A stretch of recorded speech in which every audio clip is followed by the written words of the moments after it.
Dazed and Confused. Ooh, definitely in my top 5. Yes, in my top 3, so suck it. It was the last day of school in 1976, a time they'd never forget, if only they could remember.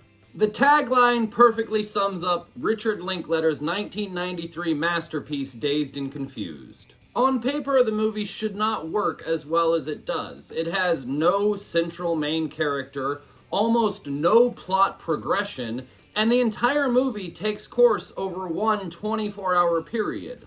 Yet, over 3 decades after its release, it is the gold standard for what we call the hangout movie. Most teen movies are based on a race against time. Losing your virginity before graduation, winning the big game, throwing the ultimate party. But Dazed and Confused rejects all of that.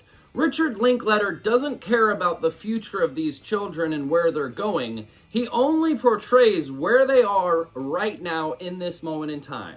Today we're going to deep dive into why this film is completely flawless. We'll look at its incredible ensemble cast, its structural brilliance, the hypocrisy of the authority figures, and how it captures a universal truth about youth that resonates just as strong today as it did in 1993. So grab a drink, pull up a chair, and let's head back to Austin, Texas back in 1976. But before we do so, leave a comment below. Who is your favorite character in this entire movie? To understand why Dazed and Confused works, you have to understand the mechanics of a hangout movie. In a typical Hollywood film, every line of dialogue moves the plot forward. If a character talks about a gun, someone is getting shot. But Linklater uses dialogue to build texture. Think about the casual conversations, the intellectual debates about Gilligan's Island, the existential dread of becoming an adult, or just rambling in the back of a pickup truck. These scenes don't serve as an explicit narrative purpose, but they serve a human purpose. They make the audience feel like they're sitting in the back seat with these kids. Linklater maps out high school like an ecosystem. What makes this script so brilliant is how effortlessly these groups bleed into each other. Take Randall Pink Floyd, played brilliantly by Jason London. Pink is the star quarterback, but he's not your typical jock. He flows effortlessly between the popular jocks, the sci-fi nerds, the stoners, the incoming freshmen. He is our anchor to the film, navigating a world where social hierarchies are extremely strict, yet very fragile. Because the movie doesn't judge its characters, the audience doesn't either. Even the bullies or the small-town hanger-oners are still given a sense of humanity. You're not watching characters, you're watching people you swear you went to high school with. While the movie is incredibly funny and nostalgic, it has a brilliant, subtle undercurrent of rebellion against authority.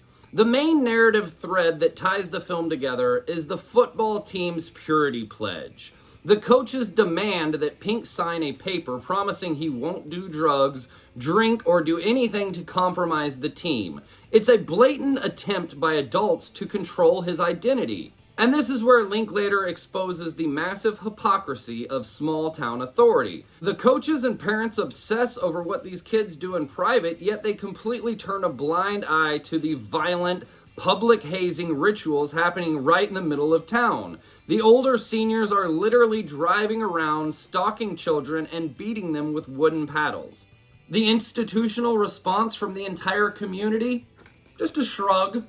This creates a beautiful thematic tension. Pink's struggle isn't rather to play football or not. He loves the game. His struggle is against the terms of submission.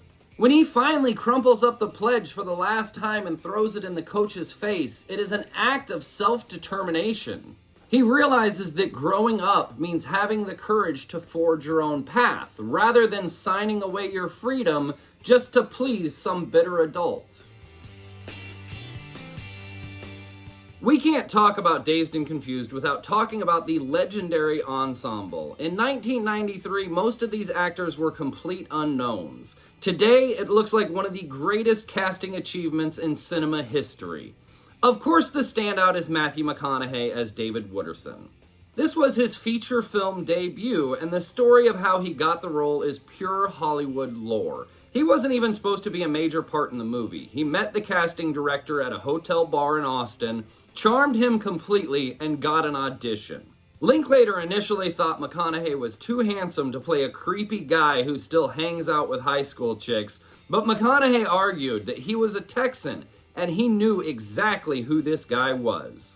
Wooderson is an incredibly complex character when you look closely. On one hand, he delivers the most quoted, seemingly cool philosophy in the movie. That's what I love about these high school girls, man. I get older, they stay the same age. Yes, they do. Yes, they do. But the script doesn't treat him as a hero.